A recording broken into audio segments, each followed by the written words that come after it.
बच्चों, स्वागत है आपका एपीएस ऑनलाइन क्लासेज में। तो बच्चों, आज हम बात करेंगे 10वीं क्लास के विज्ञान विषय की।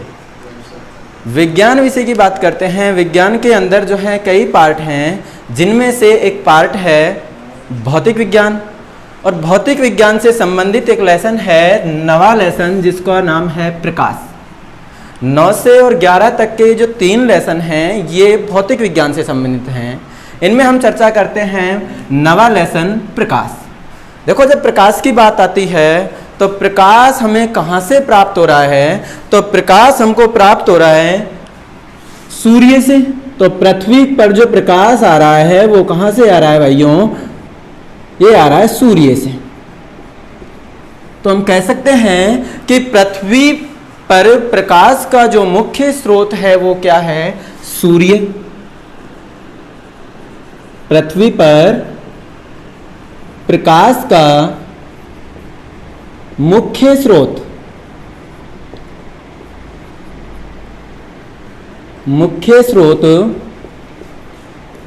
क्या है? सूर्य।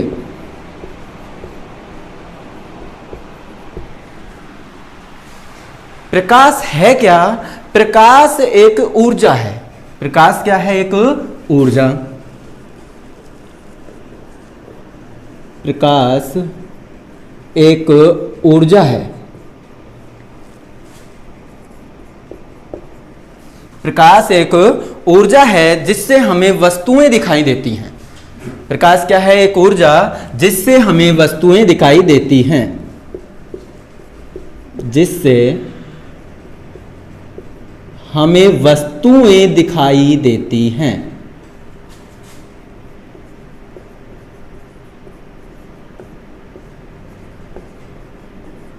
वस्तुएं दिखाई देती हैं।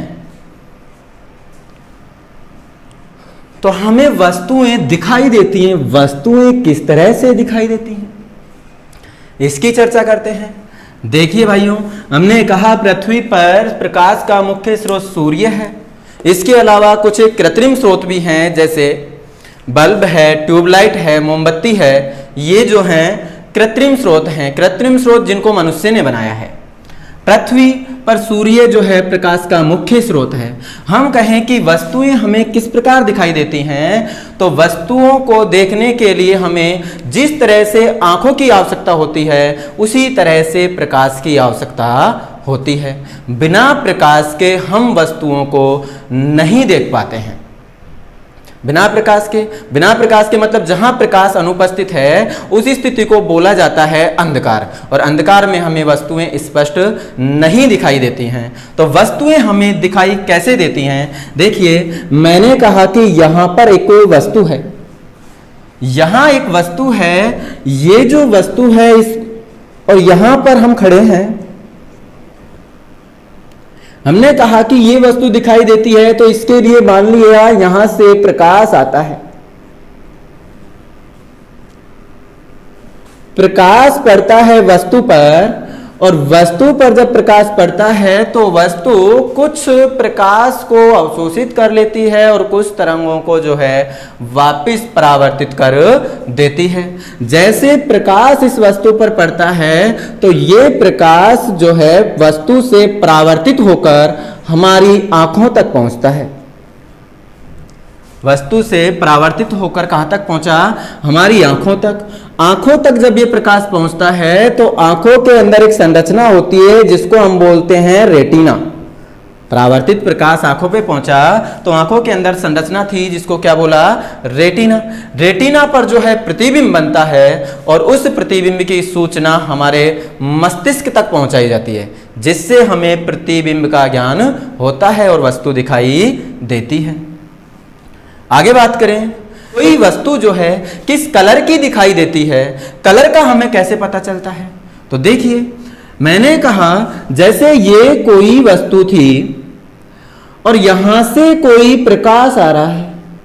हम कहें कि ये जो प्रकाश आ रहा है, ये प्रकाश सूर्य का जो प्रकाश है वह श्वेत रंग का है। कैसे रंग का होता है? श्वेत रंग का। श्वेत रंग का ये प्रकाश है और आप यहां पर खड़े हैं। श्वेत रंग का प्रकाश है, श्वेत रंग का जो प्रकाश होता है इसके अंदर इंद्रधनुष वाले 7 रंग होते हैं। ये 7 रंग कौन कौन से हैं? तो इसके लिए आपने पहले पढ़ा हुआ होगा, ये 7 रंग होते हैं विबग्योर। दोस्तों ये 7 रंग होते हैं विबग्योर। कौन कौन सा? तो वी फॉर वॉयलेट मतलब बैंगनी, इंडिगो मतलब जामुनी, ब्लू मीन्स नीला, हरा, पीला, नारंगी और लाल। ये 7 रंग होते हैं। ये जो 7 रंग होते हैं, इन 7 रंगों को बच्चों बोला जाता है दृश्य प्रकाश। ये प्रकाश कैसा होता है? दृश्य प्रकाश। अब ये दृश्य प्रकाश आ गया। ये जो दृश्य प्रकाश है इसमें ये 7 रंग होते हैं। तरंग दैर्घ्य, मैंने बोला तरंग दैर्घ्य। तो तरंग दैर्घ्य क्या होती है? आपने जो है 9वीं क्लास में पढ़ा होगा, थोड़ा सा देखिए, 9वीं क्लास में कुछ ऐसी तरंगें पढ़ी होंगी। उन तरंगों के अंदर ये जो बोला जाता है इसको गर्त कहते हैं, और ये जो पीक है इनको बोला जाता है श्रृंग। तो ये जो पीक है, इन पीकों के बीच की दूरी, इन पीकों के बीच की जो दूरी होती है, इस दूरी को बोला जाता है तरंग दैर्घ्य। इनके बीच की दूरी को बोला जाता है तरंग दैर्घ्य। और तरंग दैर्घ्य को जो मात्रक होता है इसको एंगस्ट्रॉम में लिखते हैं। यहां जो लिख रखा है एंगस्ट्रॉम, और ये भी आपने 9वीं क्लास में पढ़ा है कि 1 एंगस्ट्रॉम बराबर 10 की घात -10 मीटर होता है। ये आपने पढ़ा है कि 1 एंगस्ट्रॉम का मान कितना होता है? 1 एंगस्ट्रॉम बराबर 10 की घात -10 मीटर। बात कर रहे थे वस्तु की कि ये क्या थी भाइयों? ये थी वस्तु। हमने कहा किसी स्रोत से प्रकाश किरण आती है, प्रकाश किरण किसी स्रोत से आती है, तो ये प्रकाश किरण यहां से परावर्तित होकर कहां तक पहुंचती है? आंखों तक। तो हम कह रहे हैं वस्तु किस रंग की दिखाई देती है उसके बारे में चर्चा कर रहे हैं। हाँ, ये जो श्वेत प्रकाश आया था जिसमें 7 रंग थे, तो वस्तु की खासियत होती है कुछ प्रकाश को तो अवशोषित करती है, कुछ को परावर्तित कर देती है। हम कहें कि ये जो वस्तु है, यदि ये वस्तु श्वेत रंग की है, श्वेत रंग की है, तो श्वेत रंग की वस्तु आने वाला जो प्रकाश है, प्रकाश के सभी रंगों को परावर्तित कर देती है। इसीलिए ये वस्तु हमें कैसी दिखाई देती है? सफेद दिखाई देती है। यह वस्तु कैसी दिखेगी हमको? सफेद। आगे बात की जाए, यदि हम कहें कि कोई वस्तु जो है लाल रंग की दिखाई दे रही है, कैसी दिखाई दे रही है? लाल रंग की। जैसे हम कहें यहां पर एक वस्तु है जो लाल रंग की है।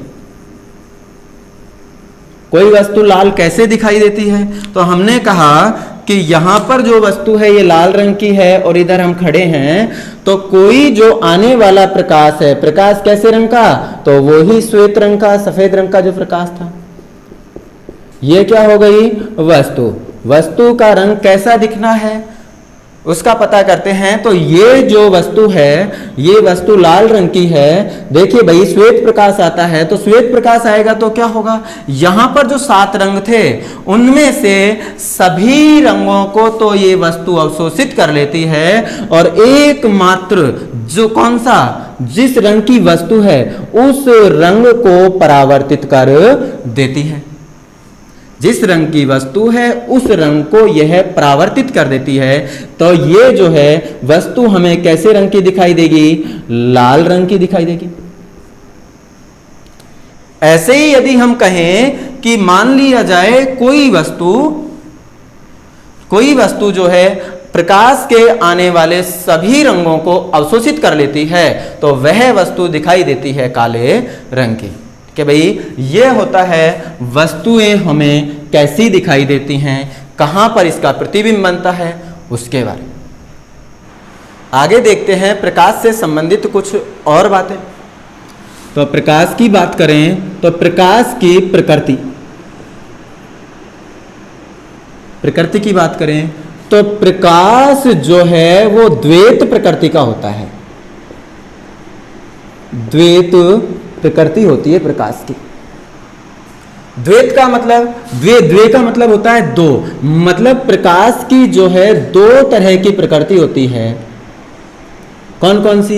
एक तो होती है कण प्रकृति, कणीय प्रकृति जिसको बोलते हैं, और दूसरी होती है रेखीय प्रकृति। प्रकाश की प्रकृति कैसी होती है? दो तरह की होती है, एक तो कण प्रकृति और दूसरी रेखीय प्रकृति। इनके बारे में बताने वाले थे एक वैज्ञानिक जिनका नाम था डी ब्रोगली। द्वैत प्रकृति को बताने वाले वैज्ञानिक थे जिनका नाम था डी ब्रोगली। डी ब्रोगली ने बताया था कि प्रकाश जो है द्वैत प्रकृति का होता है, जिसमें एक तो होती है कण और दूसरी होती है रेखीय। प्रकाश को चलने के लिए क्या किसी माध्यम की आवश्यकता होती है? नहीं। प्रकाश को चलने के लिए किसी माध्यम की आवश्यकता नहीं होती है। तो प्रकाश को नहीं होती है।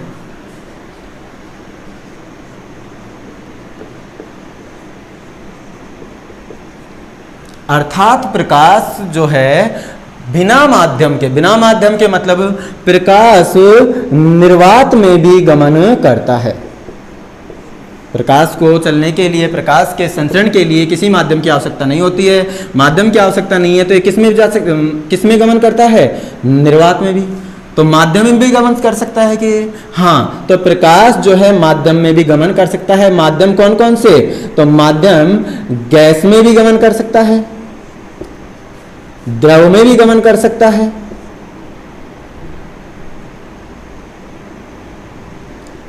और ठोस में भी गमन कर सकता है। तो यह है किसी भी माध्यम में गमन कर सकता है, और बिना माध्यम के मतलब ना जहां पर ना ठोस है, ना द्रव है, ना गैस है, किसी तरह की गैस वगैरह उपस्थित नहीं है, तो उस स्थिति में भी ये गमन कर सकता है। उस स्थिति को क्या बोलेंगे? यहाँ निर्वात बोलेंगे। तो अब कहा जाए कि इनमें से जो वेग है प्रकाश का वो सर्वाधिक किस में होता है? तो प्रकाश का सर्वाधिक वेग,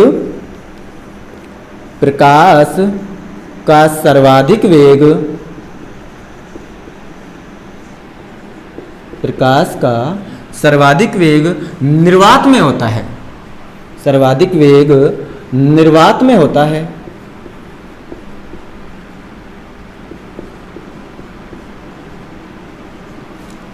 कितना होता है जी? ये होता है 3 × 10⁸ मीटर प्रति सेकंड। 3 × 10⁸ मतलब 3 के बाद कितनी जीरो लगी हुई है? 8 जीरो लगी हुई है। यदि हम इसको किलोमीटर में बदलें तो 1 किलोमीटर में किलोमीटर में बदलने के लिए कितने का भाग लगाएंगे? 1000 का। 1000 में कितनी जीरो? 3 जीरो। तो ये हो जाएगा क्या? 3 × 10⁵5 भाग लगाएंगे तो 3 कट जाएगी ना। 3 × 10⁵5 किलोमीटर प्रति सेकंड। और 3 के आगे जब 5 जीरो लगेंगी इसको हम बोलेंगे क्या? लाख। तो कितने लाख किलोमीटर चलता है 1 सेकंड में प्रकाश? 3 लाख किलोमीटर चलता है। संचरण के लिए तो किसी तरह के माध्यम की आवश्यकता नहीं होती है, लेकिन प्रकाश के वेग जो है, प्रकाश का वेग वो माध्यम पर निर्भर करता है। अलग अलग माध्यम में प्रकाश का वेग जो है अलग अलग होता है। इस बात को लिख लें यहाँ। लेकिन प्रकाश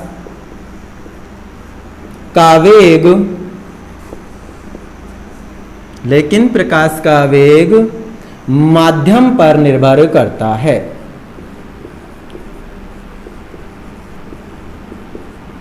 माध्यम पर निर्भर करता है।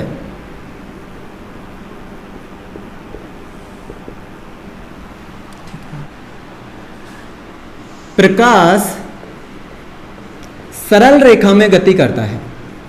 प्रकाश सरल रेखा में गति करता है।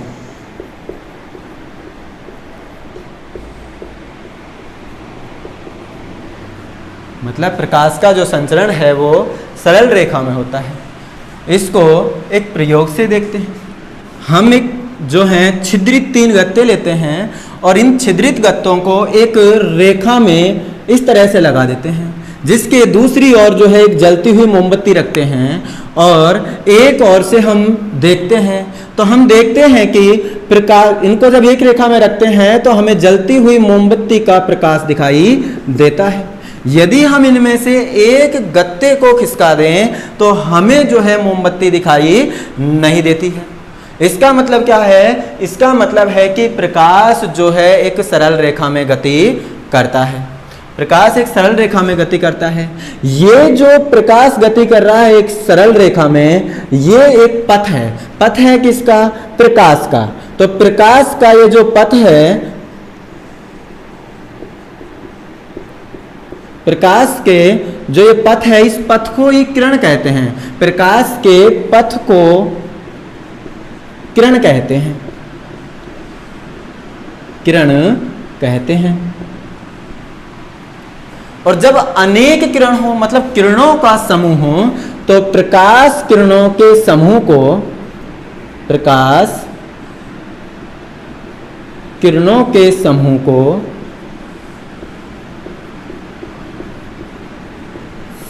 को प्रकाश पुंज कहते हैं। प्रकाश पुंज कहते हैं।